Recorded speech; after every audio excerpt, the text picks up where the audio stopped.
Every night, without fail, something extraordinary happens. You lie down, your eyes close, and slowly, the world you know begins to vanish. The room fades, time softens, your breath slows, and then something deeper takes over. On the surface, it looks like rest, stillness, sleep. But underneath that quiet exterior, something far more profound is unfolding. Because your body may be sleeping, but your consciousness, it's moving. Sleep is not silence. We've been taught to believe sleep is a shutdown, a passive escape where the brain files memories and the body gets a break. That's the official version, but it's only half the truth. Ancient traditions, from Tibet to Egypt to indigenous dream keepers, saw it differently. They believed sleep wasn't a break from life. It was a doorway, a return, a nightly passage into a space that exists beyond the physical. Not imaginary, not symbolic, but real. And once you see it that way, everything changes. You leave more than you think. When you sleep, your body stays still, but your consciousness, it detaches, not completely, not permanently, but just enough. It slips past the boundaries of flesh. It untangles itself from time, and it steps quietly into another realm, a place older than language, deeper than thought, a space that mystics and seekers across generations tried to map, not with science, but with experience. They called it the between, the bardo, the duat, the veil, and you go there every single night. The terrain of dreams is not random. Your dreams, they're not nonsense. They're not leftover data or emotional static. They're messages, mirrors, maps. They show you places that feel familiar, even if you've never seen them. They introduce people who seem to know you, even if you've never met. They pull up old fears, forgotten desires, strange symbols, not to confuse you, but to teach you. Because in that state, that liminal space between waking and death,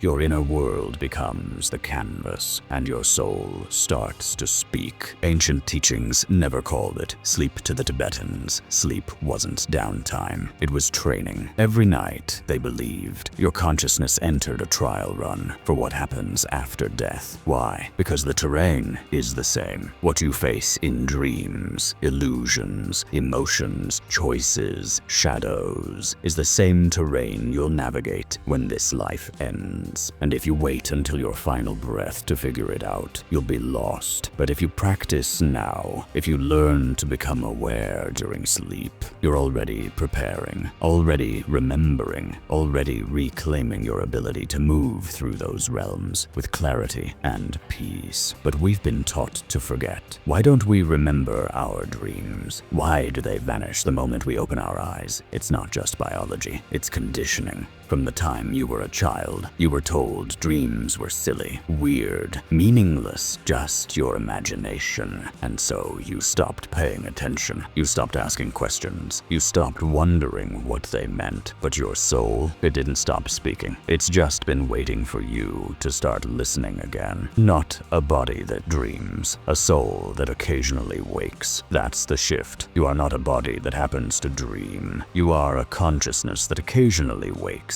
Sleep is not an off switch. It's a return to who and what you really are. And that's why it's feared, because a soul that knows it can leave the script, even for a few hours each night, becomes harder to control, harder to numb, harder to manipulate, harder to keep small. If you understood where you actually go when you sleep, how much of this world would still feel real, how much of what you've been told would still hold power.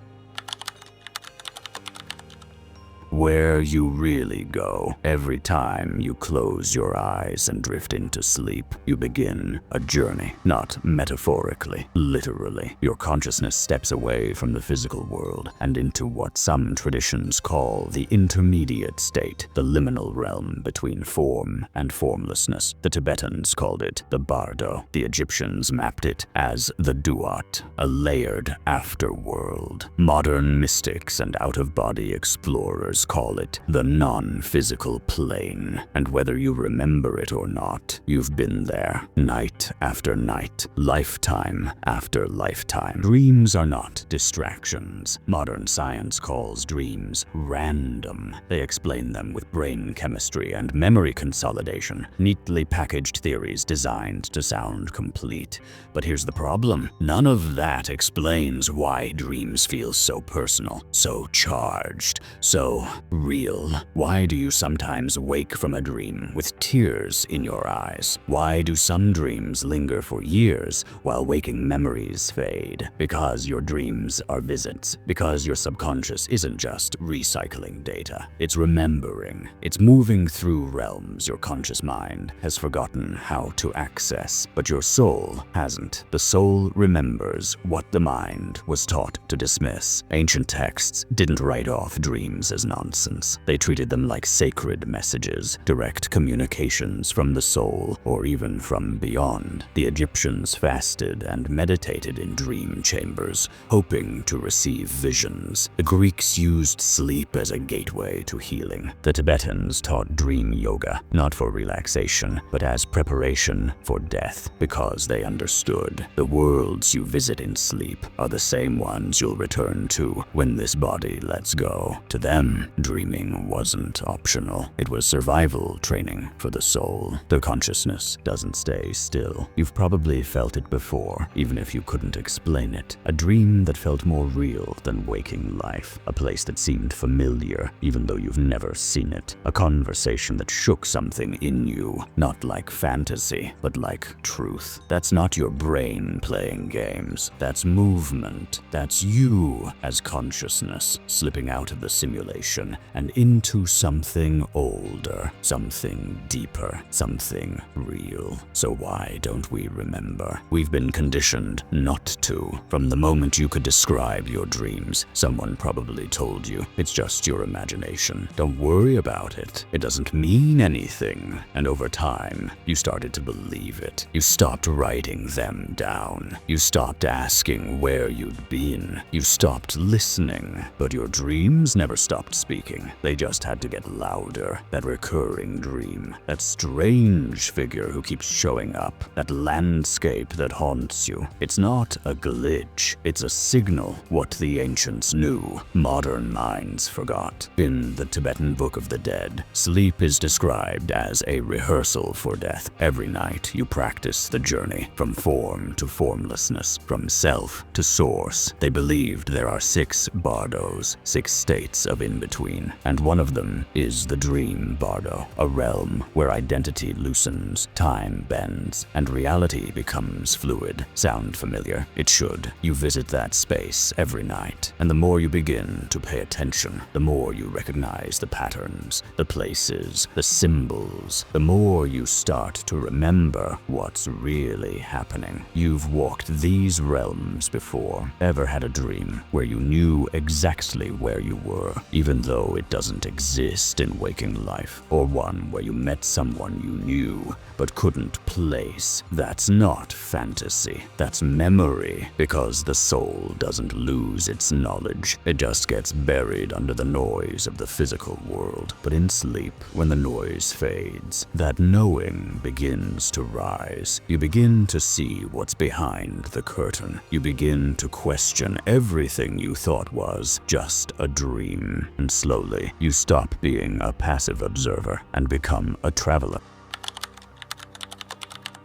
Sleep is a mirror. It might sound strange, but every night when you fall asleep, you rehearse your own death, not in a grim or morbid way, but in a sacred, soul-deep way. Because what happens when you sleep? Your body grows still, your awareness detaches, your identity fades, and time unravels. That's not just a cycle of rest. It's a reflection, a preview, a practice. In fact, the Tibetans believed that if you learn to navigate the space of dreams. If you can stay aware during sleep, you'll be ready when your final breath comes. You'll already know the terrain. Fear turns into form. In the Tibetan tradition, the space you enter after death is the same one you visit in dreams. It's not a place filled with punishments or rewards. It's a mirror. It shows you your mind, your fears, your longings, your unresolved lessons. And here's the part most people never realize. In that space, your thoughts create your reality. If you're afraid, fear becomes your environment. If you're confused, the space becomes chaotic. If you're clear, it opens like a sunrise. And the exact same thing happens when you dream. That's why some dreams feel like nightmares, because what you avoid during the day emerges at night. And that's why others feel sacred, profound, or strangely familiar, because your soul is slipping through to what's true. It's not symbolic. It's real. This isn't poetry. This isn't metaphor. It's structure. It's system. It's reality. Ancient maps of the afterlife, from the Duat of Egypt to the Bardos of Tibet, describe layers of experience that match what dreamers, mystics, and near-death survivors have been reporting for centuries, and they all say the same thing. There is something that continues when the body sleeps and when the body dies, and that something is you, not your name, not your job, not your personality, just awareness, pure, raw, unfiltered. And in that awareness, everything becomes a reflection. Learning to stay conscious. Have you ever had a moment in a dream where something felt off, where suddenly you realized, wait, this isn't real? Maybe you looked at your hands. Maybe the sky was the wrong color. Maybe a voice told you to pay attention. That moment, that flash of clarity, is what the Tibetans called lucidity, and they didn't treat it like a novelty. They treated it like a doorway, a skill, a training tool for the soul. Because if you can learn to stay conscious in a dream, if you can move through fear, choose your direction, remember who you are, then when death comes, the final release, you won't panic. You'll recognize the path. You'll remember how to walk it. Modern explorers confirm the ancient truth. This isn't just mysticism anymore. Modern researchers, like Robert Monroe, spent decades mapping the non-physical realms he accessed during sleep and altered states. What he found wasn't chaos. It was consistent, structured, layered. He described cities made of thought, realms of healing, places filled with beings who didn't just feel real, they felt familiar, and his findings echoed what the Tibetans, Egyptians, Gnostics, and indigenous cultures had been saying all along. Your dreams are not fantasies, they are visits, and the more you remember, the more you reclaim your place in them. The shift is this: start taking sleep seriously, not as something to get through, not just as recovery, but as a return. A nightly reunion with a deeper part of yourself, the one that's always awake, even when your eyes are closed. You can train for this. You can begin to track your dreams, set intentions before sleep, ask questions, notice patterns, because sleep isn't the end of your awareness, it's the beginning of your awakening. Lucid dreaming isn't a trick, it's a threshold. Let's be clear, lucid dreaming isn't just a cool party trick. It's not about flying around or bending dream physics like a video game. It's about something much deeper, something ancient. It's about waking up inside the places you've been taught to sleep through. It's about remembering that you're not just a character in the dream, you're the one shaping it. And once you realize that, truly feel that, the illusion begins to break, not just at night, but in your waking life too. The dream within the dream. You've probably had moments of lucidity before, even if they didn't last long. Maybe you looked at your hands and thought, wait, this can't be real. Maybe you suddenly remembered, I'm dreaming. The colors sharpened, the air shifted, everything got still, and then maybe you woke up, or maybe you chose what happened next. honest. That's the key. Lucid dreaming isn't about controlling the dream. It's about becoming conscious inside it, which means you're no longer a passenger. You're a participant, an explorer, a creator, training the soul to remember. The Tibetan masters saw lucid dreaming as spiritual discipline. They practiced dream yoga, not for escape, but for liberation, because they understood how you act in a dream is how you'll act in death. If you panic, you'll get stuck in illusion. If you stay calm, you'll see through it. If you remember who you are, you'll move freely. Every dream is a chance to practice, to face your fears as symbols, to walk through unresolved pain, to speak with the aspects of yourself you've buried. Lucidity isn't entertainment, it's initiation. Your dreams respond to you. The more you engage with your dreams, the more responsive they become. You begin to notice the repeating symbols, the stranger who keeps showing up, the house you've never visited in waking life, but feel like you've lived in forever. These aren't random, they're reflections, they're messages from your deeper self. And when you start asking questions, you start getting answers. Ask, what do I need to see? What part of me have I been avoiding? Why does this place feel so familiar?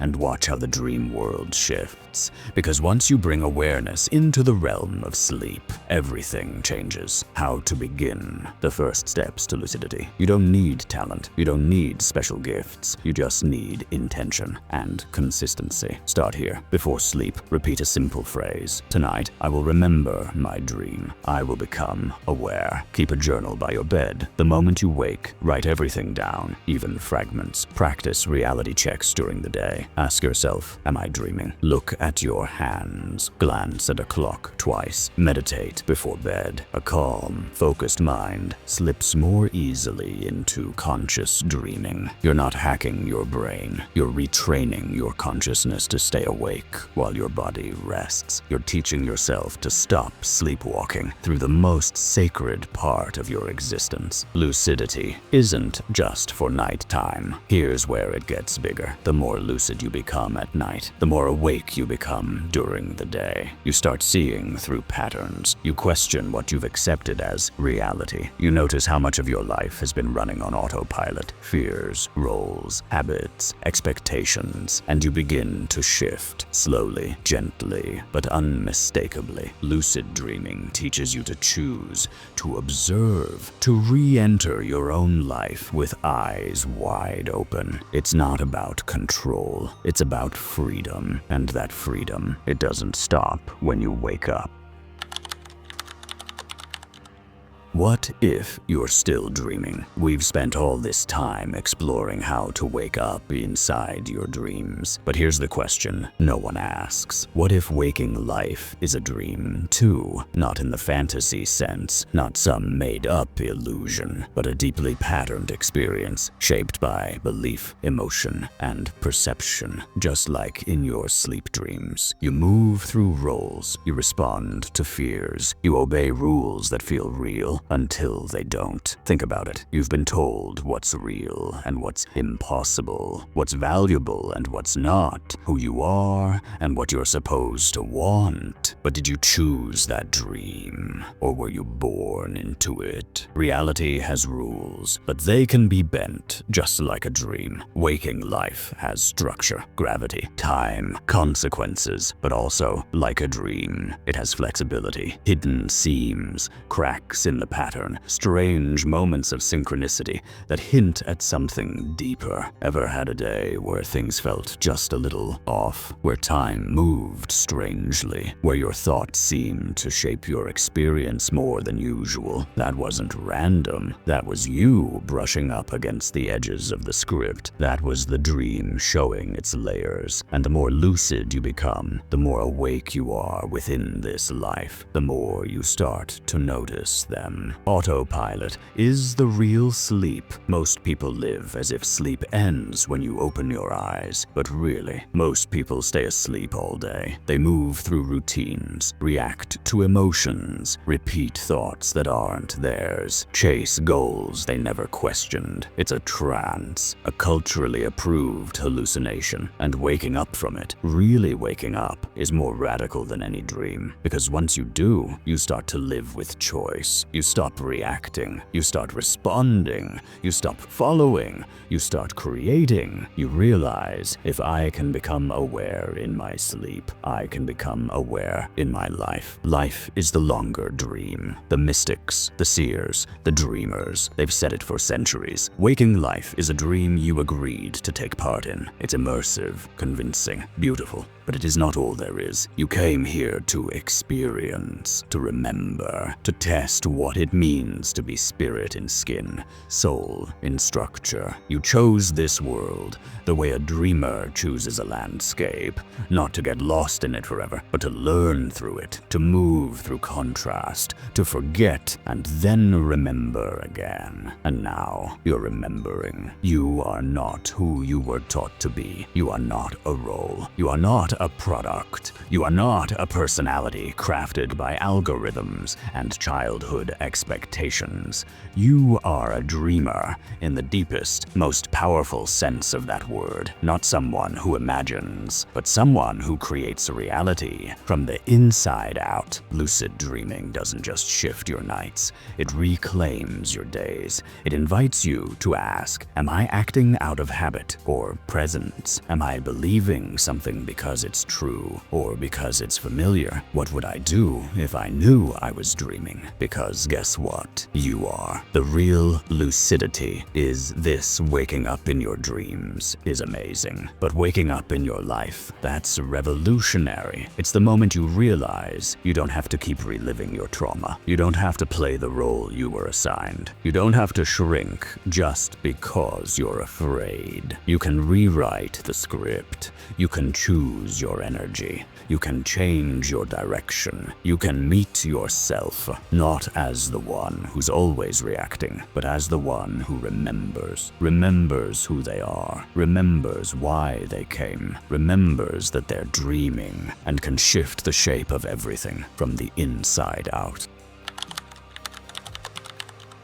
There are places you've been that you've never seen. It sounds impossible, doesn't it? To feel homesick for a place you've never visited, to dream of a city you've never known, yet walk its streets with perfect clarity, to wake up certain you spoke with someone you haven't met, at least not here. But maybe those aren't dreams. Maybe they're not imagined. Maybe they're memories surfacing from a deeper layer of your awareness. Because when your body sleeps, your consciousness moves, and the places it visits, they're not always symbolic, they're not random, they're not made up by neurons firing in your brain. They're real, just not physically real. Ancient cultures knew the terrain before the modern world reduced dreams to chemical noise. Ancient cultures studied them like maps. The Egyptians described an underworld called the Duat, filled with gates, guardians, and trials that mirrored your inner state. The Tibetans mapped the Bardos, 6 transitional realms between life, death, and rebirth, one of which is visited every night in sleep. Indigenous peoples treated dreams as portals, bridges to spirit, healing, and ancestral guidance. These cultures didn't see dreams as fiction. They saw them as navigation, and they passed that knowledge down in symbols, chants, rituals, and secret teachings, until eventually we forgot. You've walked these realms before, ever had a dream that returned again and again. Maybe it's a long hallway that never ends, a house with too many rooms, a forest that changes as you walk, a school where you're always learning but never arrive. These are not glitches, they're locations, non-physical environments environment shaped by your inner world, but shared across soul memory. Robert Monroe, the modern consciousness explorer, described these dream realms as locals, not imaginary, not random, consistent, structured, revisitable. He spoke of shimmering voids, cities of thought, beings who didn't just feel real, they felt familiar, places that matched what ancient texts had described long before science could measure them. The realms reflect you. Here's the key. These dream spaces aren't just projections of your thoughts. They're shaped by your frequency. Fear drops you into heavy zones. Confusion creates distortion and loops. Clarity lifts you into radiant spaces of insight, peace, and even creation. It's not judgment, it's resonance. You go where your energy takes you, which means the more conscious you are in your waking life, the more intentional, present, and clear, the higher your access becomes in dream states. You don't enter a realm because you're worthy. You enter it because you're aligned. Why, you don't remember, and why, that's changing. We've been told forgetting is normal, that dreams fade because that's just how the brain works. But what if that's only half the truth? What if you've been taught to forget, not just by biology, but by culture, by distraction, by education systems that reward logic and punish intuition, by social structures that fear anything that can't be sold, controlled, or explained? Because dreams, real dreams, are dangerous. They break rules. They whisper ancient truths. They remind you that you're more than what this world has told you to be. And that kind of freedom, it doesn't fit inside a system built on forgetting. But your soul never forgot. Even if your conscious mind can't recall the landscapes, your body remembers. Your emotions remember. Your intuition remembers. That strange ache when you wake from a powerful dream. That rush of grief or joy with no visible cause.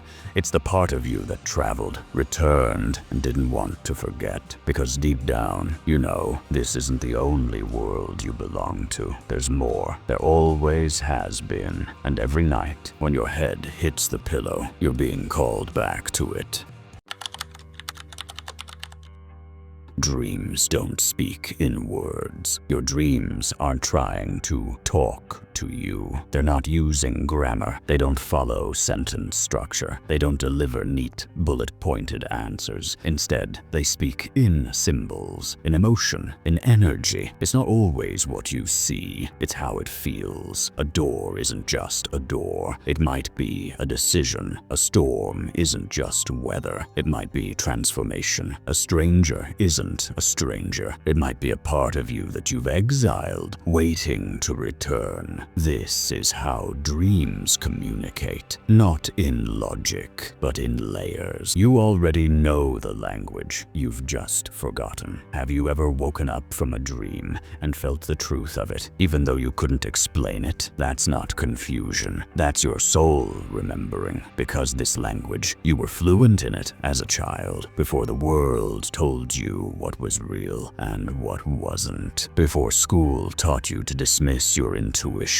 before you were conditioned to explain away every mystery. You knew how to feel your way through symbols. You understood dreams with your body, not your brain. And the truth is, that part of you isn't gone. It's just been waiting quietly for you to listen again. Recurring dreams are not random. If a dream repeats, it's not broken. It's calling. That endless hallway. That moment you're always running, but never arrive. That old house that keeps showing up, changing, shifting, revealing new rooms. These aren't bugs in the system, they're invitations. Your soul is trying to guide you back to something you've buried, a truth you've avoided, a choice you haven't made. And until you face it, until you listen, it will keep showing up, dressed in different forms, but speaking the same silent message. You can't use someone else's map. This is impossible. important. No dream dictionary can decode your soul. Sure, symbols repeat across cultures. A lion might mean strength. A river might mean transition. A snake might mean transformation. But those meanings aren't universal. They're personal. The lion in your dream might be courage,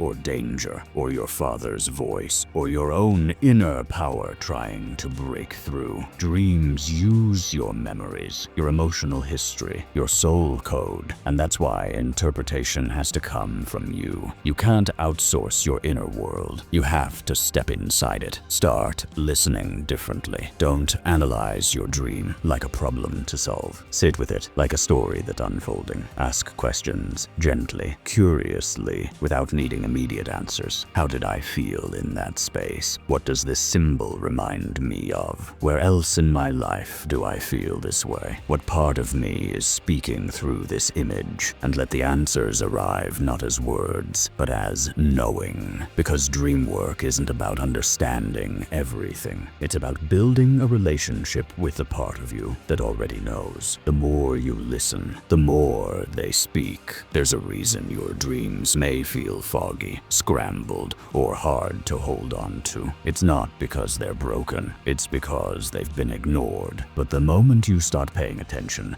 truly paying attention, something shifts. Your recall sharpens, the symbols stabilize. You move from passive witness to active participant, and eventually something extraordinary happens. Your dreams start responding to you. Ask a question, get a message, enter a space, see it change as you explore it. Your dream world becomes interactive, not just a reflection of your unconscious, but a place of conversation with your soul. This is the language beneath language. The deepest part of you doesn't speak in words. It speaks in patterns, in memory, in color, sound, sensation. Dreams are not stories, they are transmissions. And when your body reacts, when you wake up crying, or filled with peace, or haunted for days, that's not coincidence. That's your soul saying, "This mattered. Don't forget." This isn't just about sleep anymore. By now, you've probably realized this journey through dreams is not really about sleep. It's about remembering, not just where you go at night, but why you're here at all. Because once you start to wake up inside your dreams, another question rises quietly, urgently. Why did my soul choose this life? Why this body? Why these challenges? Why now? And here's the truth most people never hear. You came here on purpose. Your soul made a sacred agreement before you were born. Before the name, the identity, the body, your soul made a choice. Not out of obligation, not as punishment, but as preparation. You chose this life not to escape pain, but to transform through it. To experience contrast so you could remember truth. To forget so the process of remembering would make you strong. It wasn't easy, and it wasn't random. You knew the risks. You knew the forgetting would be deep. But you also knew you'd find your way back. And now that time has come. The forgetting was part of the design. People ask, if we're souls having a human experience, why don't we remember? Because you can't fully awaken if you were never asleep. You can't reclaim your power until you forget you had it. You came here to rediscover your light in the dark, to find your voice in a world that would try to silence it, to choose love in the face of fear. And dreams are the breadcrumbs, the clues, the secret trail your soul left for you to follow. You don't need to believe it all at once. You just need to keep listening. Your dreams are not a detour, they're a compass. So many people treat dreams like a side story. Interesting, but optional. But what if they're not? What if they're the missing key? key? What if your dream life is the map back to your soul's mission? Because every time you dismiss your dreams, every time you say it was just a dream, you close the door on a message your soul worked all night to deliver. You don't need someone else to translate it. You just need to trust that the message is for you and that you have the ability to receive it. You are already on the path. If you've made it this far, reading,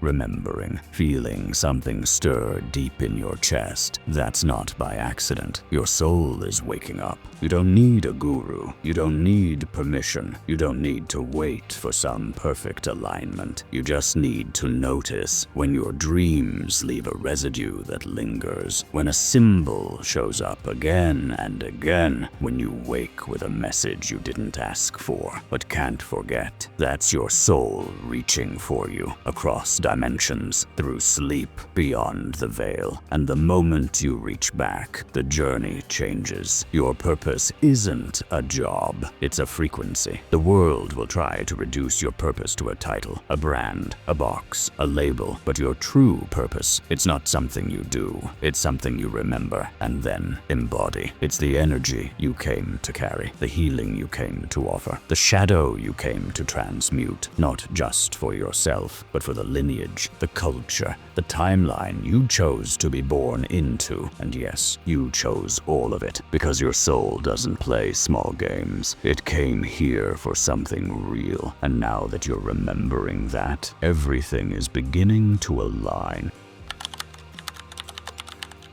You are the dreamer and the dream. Let's pause here. Really pause. After everything we've explored, all the maps, the messages, the memories you thought were lost, there's one truth that stands at the center. You are not just dreaming. You are dreaming this life, this body, this story. And the moment you realize that, not just with your mind, but in your bones, something irreversible happens. You stop living like a character, and you start living like the creator. Lucidity isn't about controlling the dream. It's not about bending reality to your will. It's not about mastering your emotions or becoming untouchable. True lucidity is about presence. It's about staying awake, no matter the scene. It's about remembering who you are, even when the story gets dark. It's about knowing, I may not have chosen this moment, but I can choose how I meet it. And that one choice, it changes everything.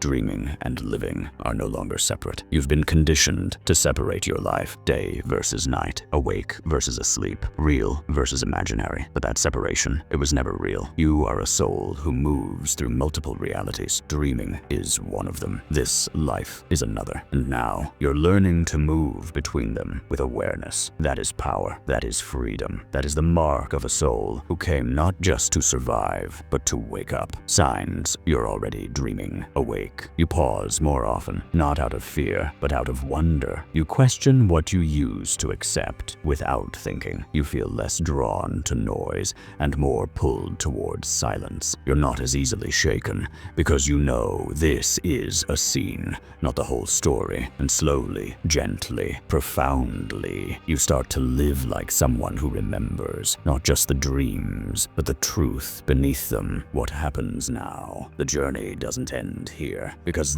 all of this, was never just about sleep. It was about giving you back to yourself. You'll still dream, you'll still forget, you'll still fall asleep at night, and sometimes in life. But now, you'll know how to come back. You'll recognize the signs, you'll feel the pull, you'll remember that no matter how far you drift, you can always return to the center, to the dreamer, to the presence, to the truth, a new way to live. So from now on, ask yourself, what if this moment is a dream I'm meant to wake up inside? What if this challenge is a symbol asking to be understood, not feared? What would change if I met this life with the same curiosity I bring to my most vivid dreams? You don't need to escape your reality. You need to realize you're shaping it, always with your your thoughts, your energy, your awareness. That's not a burden, that's a gift. This is the real awakening. You came here to remember, to walk both worlds, to heal through presence, to live lucidly.